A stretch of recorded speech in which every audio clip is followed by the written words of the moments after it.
Hey guys, welcome back to the Canteen. It's Stephanie, your friendly neighborhood barkeep. Please remember to subscribe, hit that bell so you know when I upload more content.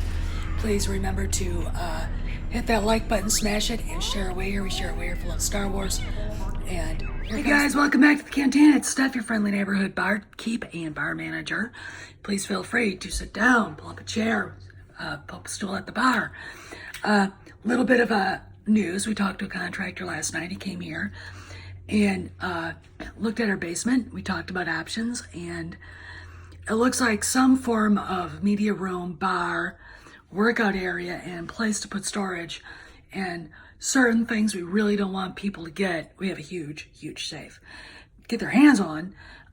It's possible. So when we break ground in the basement, I will do a play-by-play kind of video of that, because it's kind of fabulous, and all my, my movie stuff can be up there. So anyway, what I'd like to do today is talk a little bit about the Vanity Fair article and the massive disrespect Kathleen Kennedy has for not only Star Wars, but for the past itself. She said something about the 70s being a time of innocence.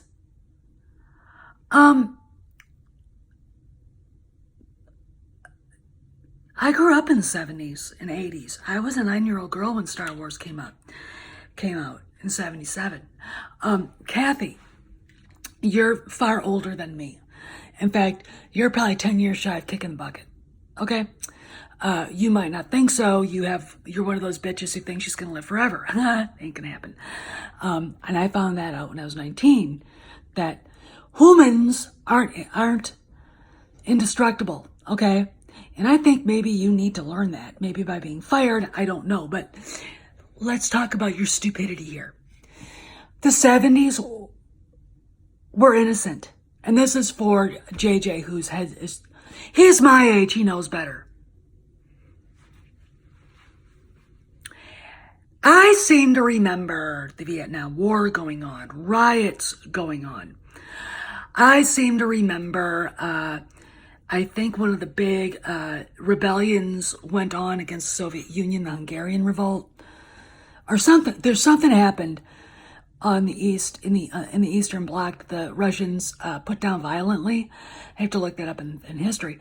I seem to remember the oil embargo and my dad bitching about how high gas was. I seem to remember Richard Nixon's resignation in Watergate. I seem to remember Hollywood making movies like Serpico. That wasn't innocent. Mean Streets. The Deer Hunter. Let's see, what else? The Godfather, 1 and 2.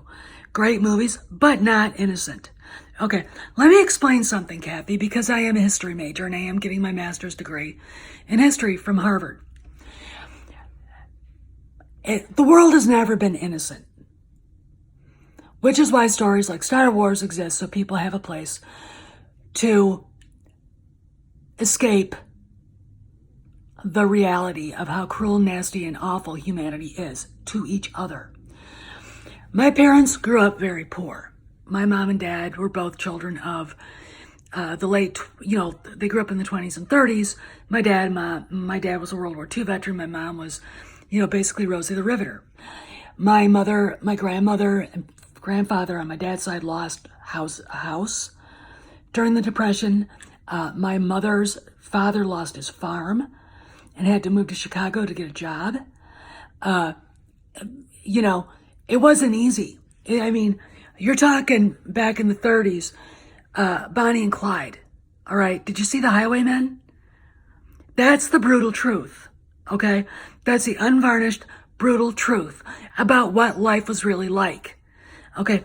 There's a reason why people like my mom-in-law's father like the song and dance movies, Fred Astaire, Ginger Rogers, anything that Bing Crosby put out. You want to know why?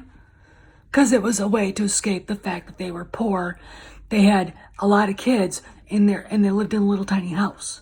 And everybody had to work to put food on the table. That there was no time to moan about how awful men are. Oh my God. Women didn't have time to do that. They had to work, right? And work in the house. Somebody had to, okay?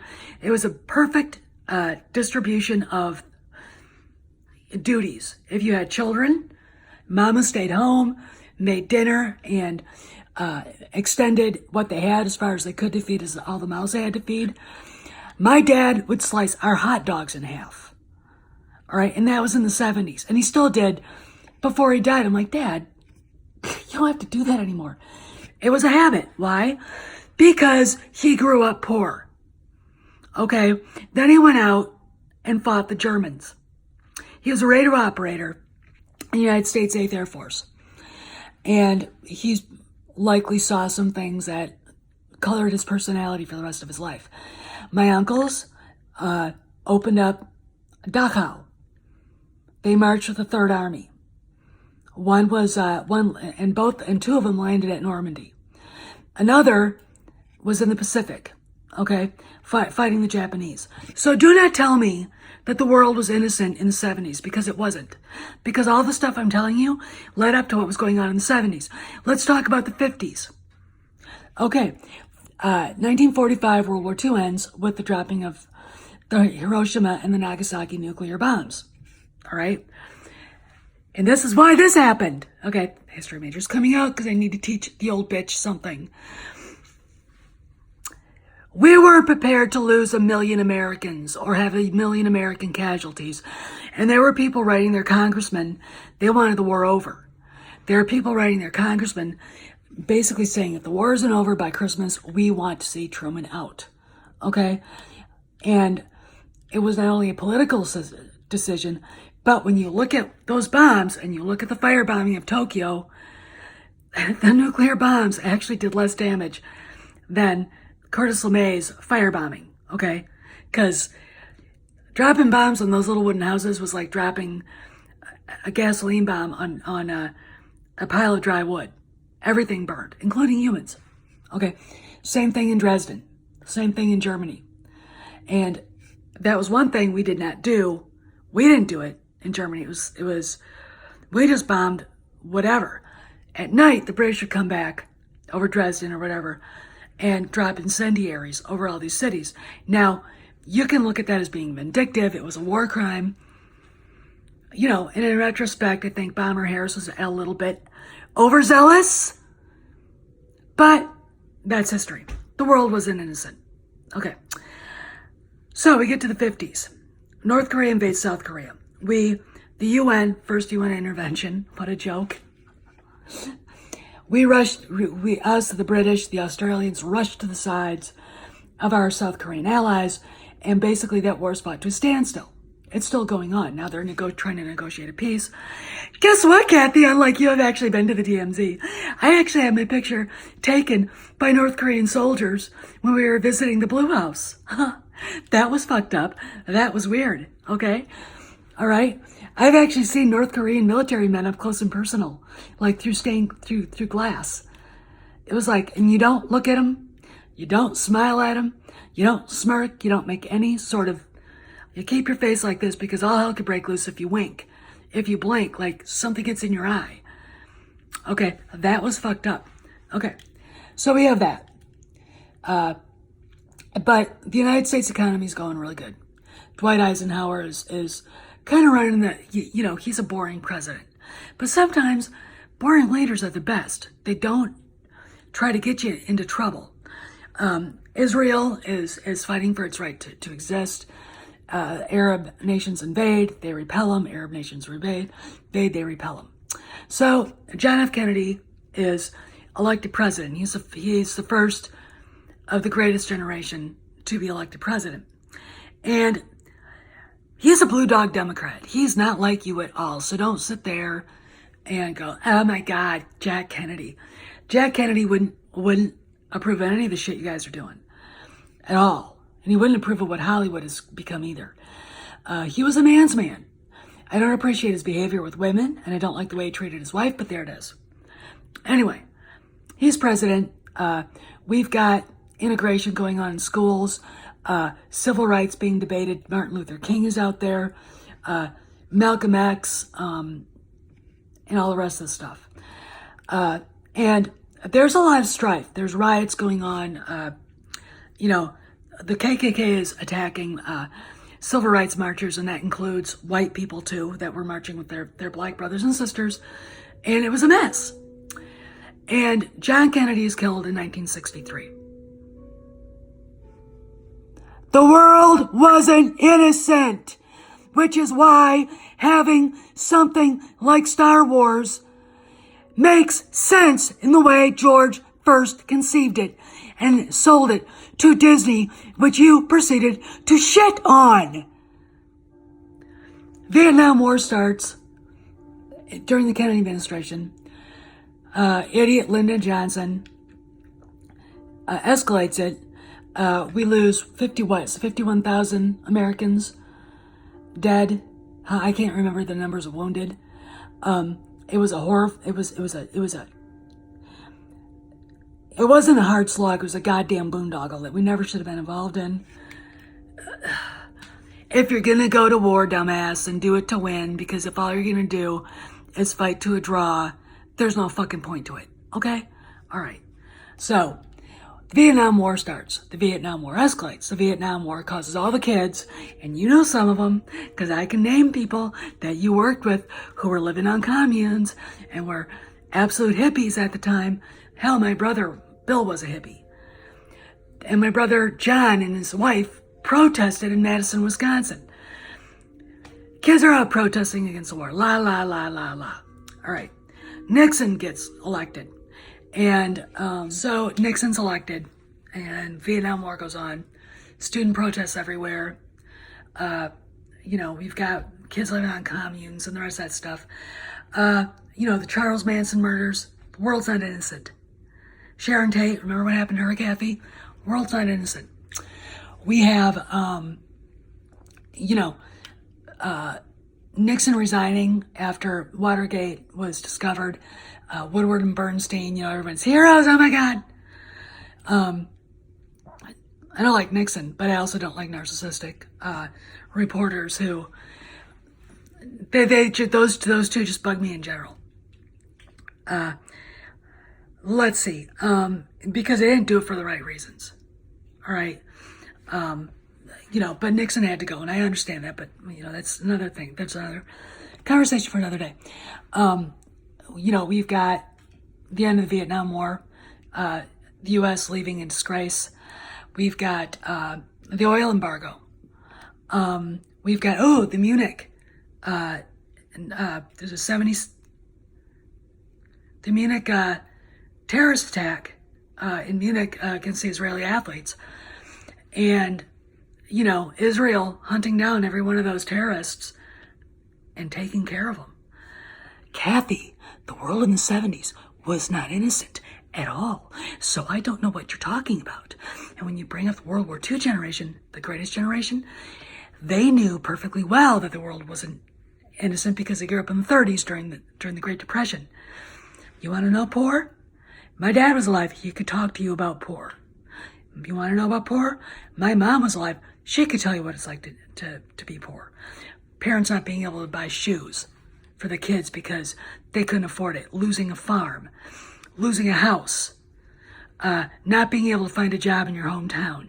Having to leave, and I mean not just leave, but go to Chicago from Wisconsin to get a job. Okay? And living in a one-room little, I guess, flop house and working. That was my dad. Okay? Back in the late 40s, because of ties, back in the 40s, 1940, 1941, because guess what, Kathy? The Depression wasn't over. And, we had, Germans invading Poland, and then we had Germans invading Scandinavia and the Low Countries, and we had Germans invading France, and then we had the bombing of the Battle of Britain. The world's not innocent. Then we had the invasion of the Soviet Union, and the Wannsee Conference, 1942, where Reinhard Heydrich gathered all the Nazi bigwigs and talked about the final solution to the Jewish question. Your friend Steven Spielberg knows an awful lot about that. Maybe you should talk to him about how the world was innocent in the 70s. Okay? History proves, Kathy and JJ, the world was never innocent. And the only time you ever got a chance or a reprieve was when you were able to enjoy a book, listen to some music, or go to a movie. Which is why Hollywood in the 30s made escapist stuff like all these song and dance movies with Fred Astaire and Ginger Rogers. Why they made Gone with the Wind. Why they made all of these movies. They were escapists because the American public was clamoring not to have to think for for at least 4 hours on a Saturday afternoon or a Saturday night about anything but enjoying a night of entertainment. Okay? And in the 40s, the song and dance, all those musicals that they made during the war, that was another escape. Okay? So the world was never innocent. But the entertainment allowed people to feel some innocence, feel some lightheartedness during the greatest conflict in world history. Then we've got, let's go way back, 25 years before that, World War I, 10 million men, the flower of Europe, dead in the trenches of World War I. The world was never innocent. And the aftermath of that, Kathy, was the rise of fascism in Italy, the rise of Nazism in Germany, the rise of communism in the Soviet Union. And guess what happened there? Stalin's behavior with the Ukrainians, was it 20 million Ukrainians killed, butchered? We know what Hitler did. Mussolini was a disaster, biblical proportions. The world was never innocent, okay? So when you tell me that the 70s were innocent after, all the things that happened from, the aftermath of the Manson murders to, the end of Vietnam War, Watergate, Nixon's resignation, the oil embargo, the Munich terrorist attacks that your good friend Steven did a movie on. You should ask the guys that took part in that. The Israeli guys that were part of that. The world's not innocent at all, and it wasn't in the 70s. But your friend George Lucas, what he did was he realized that the world needed something positive. And he longed to see those Flash Gordon serials that he grew up with. He created Luke Skywalker, Han Solo, which is an ode to the cowboy, the Western, that mythological figure like, you name him. Leia, who's not exactly a damsel in distress by any means, who's also, in my opinion, the way Lucas wrote her, the way Carrie played her in the OT and in the EU, these beautiful books is Razor's Edge. It's about Han and Leia between New Hope and Empire. Oh, it was written by a woman too! Holy shit! A woman wrote that! Oh my god! Holy shit, Kathy! A.C. Crispin, a woman wrote this too! Alright, back to what I was talking about. Leia to me was the greatest female role model in movies. And the way the way Lucas wrote her. And imagined her. Do you want to know why? She did all things. She was a leader of the Republic in the EU. She became Chancellor of the Republic. She was a wife, a devoted wife. She and Han went through everything together. They never let each other out of each other's sights, which was a beautiful thing. They had 3 beautiful children, and they suffered with those children when they suffered. And Leia was a Jedi. Oh my God, there aren't any female Jedis. Well, in the EU there were, and Leia was one of them. My God. Okay, so anyway, Kathy, what George gave us was a place to escape the horror of our, the sadness at times that we saw, the doubt that we felt. I felt it as a child, as a 9-year-old, my dad griping about gas prices, being terrified of the Soviet Union. And yeah, we were. I wasn't terrified of my own government, I was terrified of them. Being terrified, watching those Israeli athletes being, it was on TV, for Christ's sakes. The world was never innocent. I didn't grow up in an innocent world, and neither did you, by the way. Miss Bra-burning, man-hating hag. You dried up 70-year-old. Go retire. God, get the hell out of our faces. So when you insult my father, insult my mother, insult the history of the world, insult the history of the 70s, and insult George Lucas, when JJ does that, it pisses me off. All right? And I'm going to call you out because you were the last person that should have taken over Lucasfilm. And I know deep in his heart, George actually regrets it. You're a horrible, horrible, horrible human being and a terrible, terrible woman and a despicable leader. You're a despicable, despicable administrator. And when you go, it'll be like the sun is suddenly shining again after being gone for years.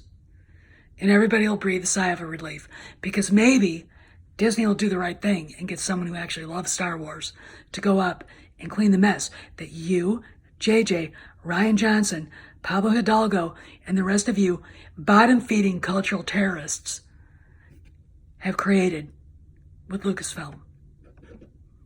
The world has never been innocent. George gave us a place to play that was, and let us run with our imaginations. And you, by turning it into some sort of political diatribe, set fire to everything Lucas built.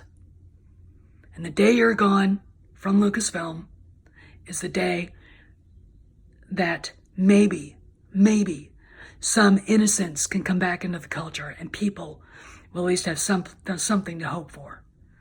Because right now, you, ma'am, are contributing to a terrible culture. Because you're a true believer. And true believers in what you believe in are dangerous people because they hurt other people. And that's what you're doing by what you've done to Star Wars as a franchise. This is Steph, signing out. I'll see you around the galaxy. See you around the cantina. Please remember to tip those Wookiee bartenders 20%. No droids, no bounty hunters, gunfights. That shit goes outside. I'll see you around the cantina. Hey guys, hope you enjoyed the video. Sorry you're so long, and I'll be back later with another one, maybe today. And I hope you enjoy your afternoon. This is Steph. If you haven't subscribed, please subscribe. Hit that bell for more content. Please remember to hit that like button and share away if you love Star Wars. And I will see you around the galaxy.